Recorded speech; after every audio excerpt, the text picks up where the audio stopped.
Bueno, vamos a hacer un repaso de fasores armónicos asociados a señales senoidales. Acá lo que vemos es las distintas formas de expresar un número complejo. La forma más conocida, la forma binómica y la forma polar. Esto creo que no merece mucho más explicación. Un número complejo tiene una componente real y otra componente imaginaria, por eso lo representamos en un plano complejo, en forma binómica y en forma polar, mediante el módulo de ese vector asociado a ese número complejo y la fase, o sea el ángulo que queda representado respecto del eje real. Bien, usando relaciones trigonométricas también puedo la componente de la representación binómica verla como asociada, digamos, a un módulo y a una fase, a un ángulo. Bien, hay una tercera forma de representar un número complejo o un vector complejo, que es la exponencial, donde se usa la relación de Euler o de Euler. Bueno, acá vemos el vector en forma binómica, pero utilizando la relación trigonométrica, su parte real y su parte imaginaria. Esto es similar a una representación de este tipo. Esto es un número complejo. Y usando la relación de Euler, que es esta que está acá, por definición, esto tiene ahí, digamos, una demostración de por qué es así, pero no vamos a detenernos en eso. Bien, usando esta relación yo puedo a un número complejo expresarlo de esta manera. Sería su forma exponencial. Vamos a hacer una pausa. Bueno, ahora vamos a ver qué es un fasor giratorio. Bueno, un fasor es un vector que gira con una velocidad constante omega, una velocidad angular omega. Imagínense un vector de este tipo que está girando, manteniendo su módulo constante a una velocidad angular constante. Se toma como positivo el giro en sentido contrario a la aguja del reloj. Bueno, matemáticamente, ¿cómo puedo hacer eso? Y después veremos para qué sirve esto.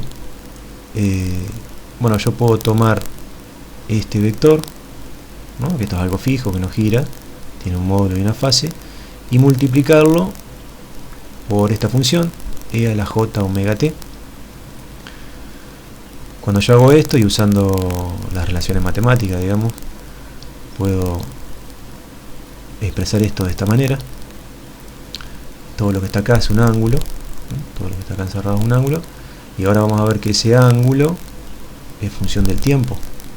A medida que pasa el tiempo, este ángulo va creciendo y lo hace a una velocidad que va a estar determinada por omega. Mientras más grande sea omega, esto va a girar más rápido. O sea que la fase de este vector ahora va a ir cambiando en función del tiempo, por lo tanto va girando, ¿no? Si esto va creciendo y esto se mantiene, el módulo se mantiene constante, este vector va a ir girando. También lo puedo representar de esta manera, ¿no? Con separada la componente real de la componente imaginaria.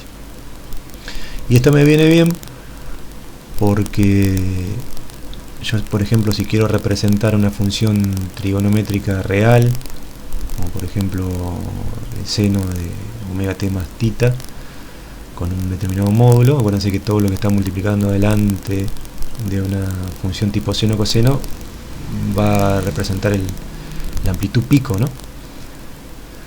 Ahora va a quedar un poco más claro con la gráfica que viene.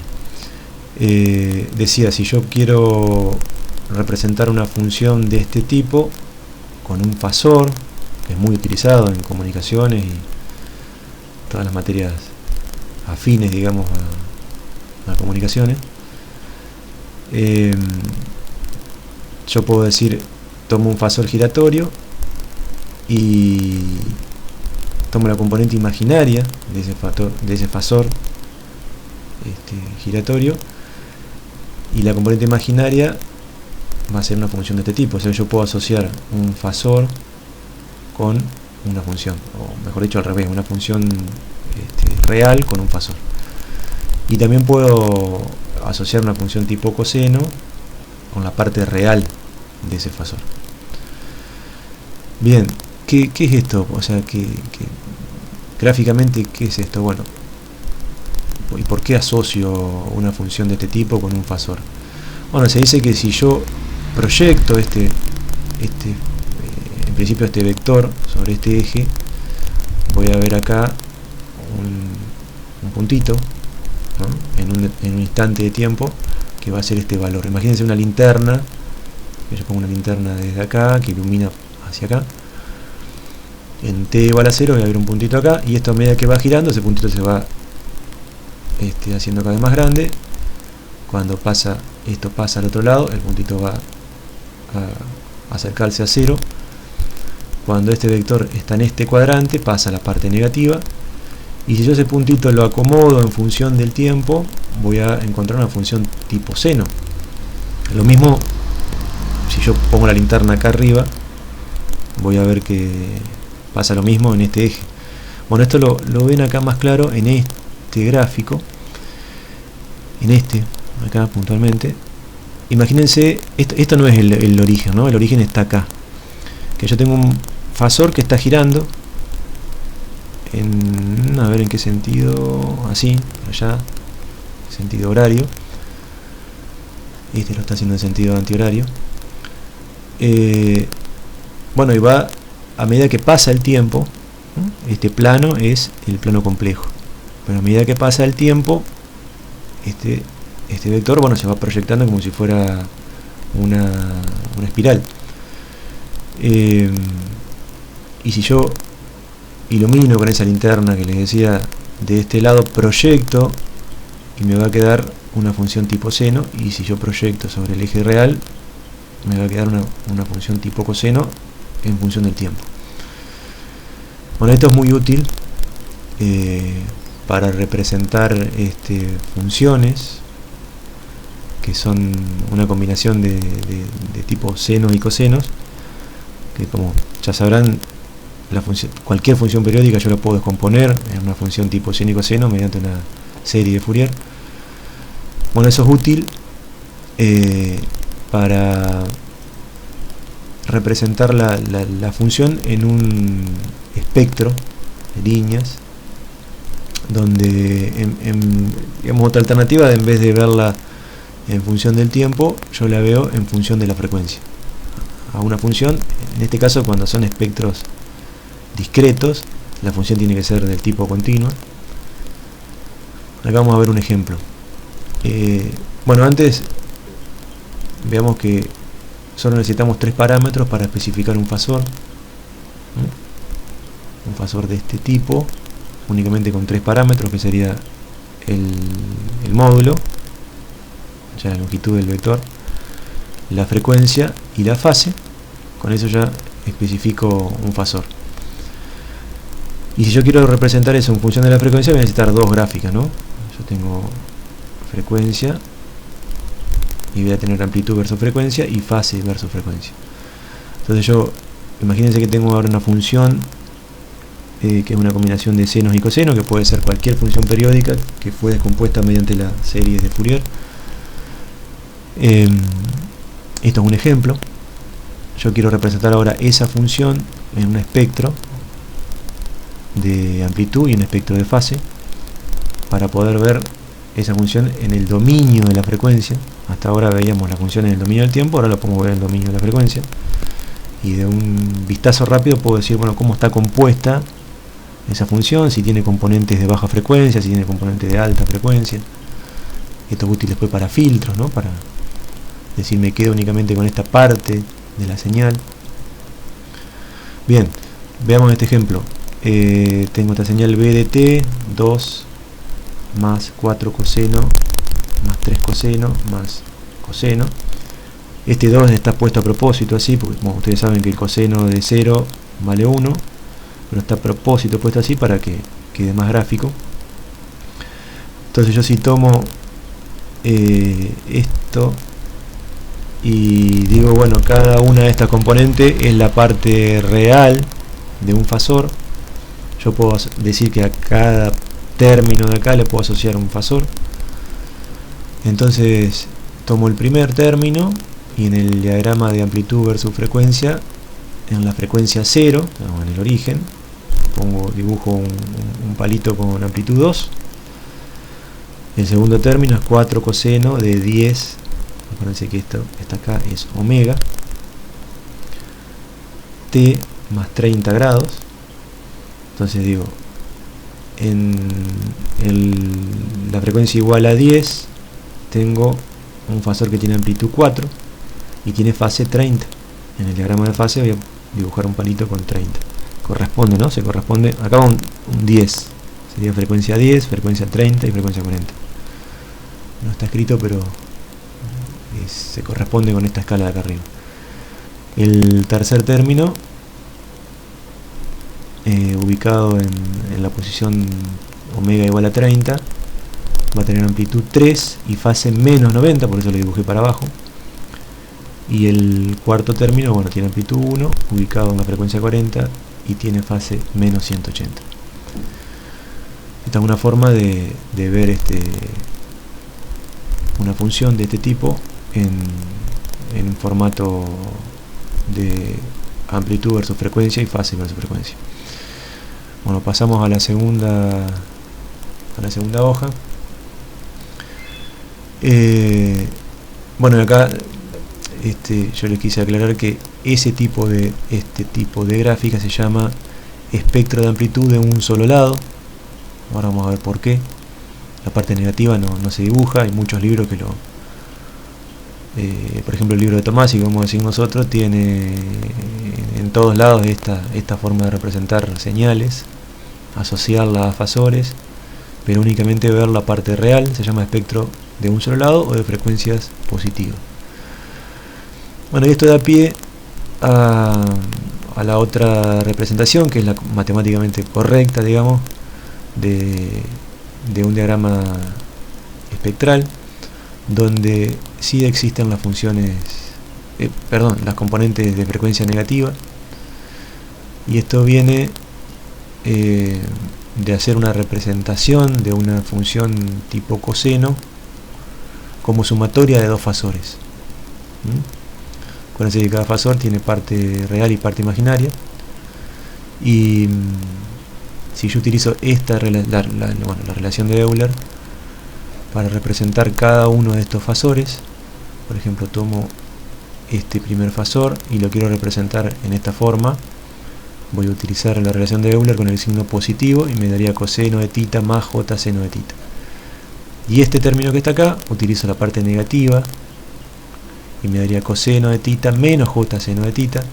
Por lo tanto, j seno de tita se va a cancelar con su parte positiva y estaría quedándome únicamente coseno de tita, que es lo que yo quiero representar.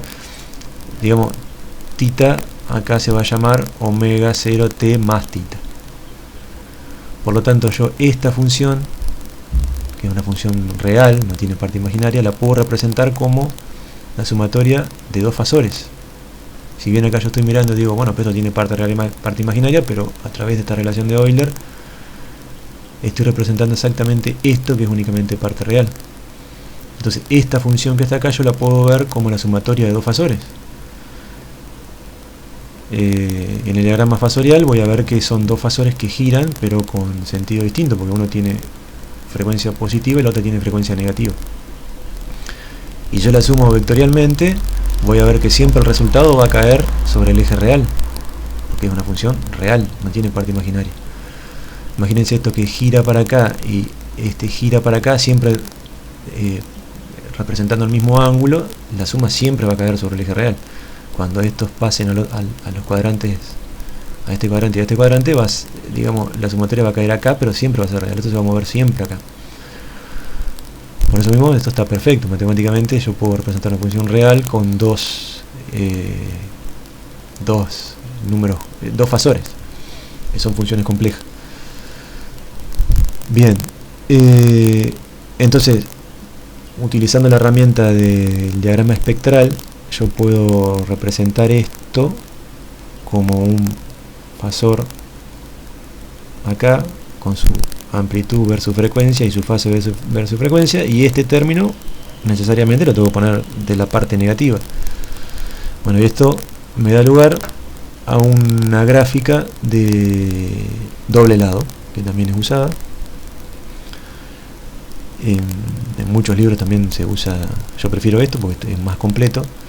Y de acá también puedo sacar la conclusión de que todas las funciones reales tienen un espectro bilateral, un espectro de doble lado, necesariamente, porque un solo palito de este lado me estaría representando un solo fasor, y esto no es una función real. Entonces todas las funciones reales tienen un espectro doble, y además es simétrico respecto de, al menos el diagrama de amplitud versus frecuencia es simétrico respecto del cero.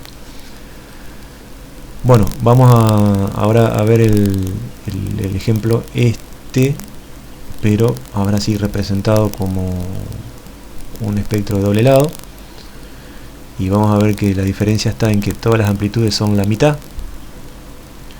y es simétrico respecto del origen.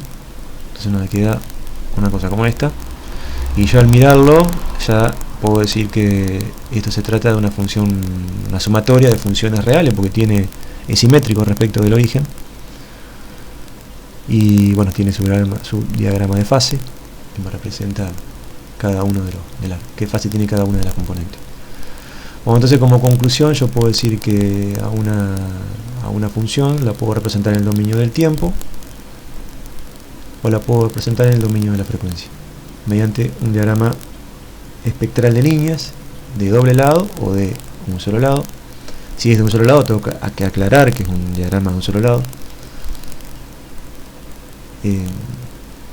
Bien, y o sea, con esta técnica puedo representar cualquier función. Si lo hago con un diagrama discreto, cualquier función continua mediante la serie de Fourier.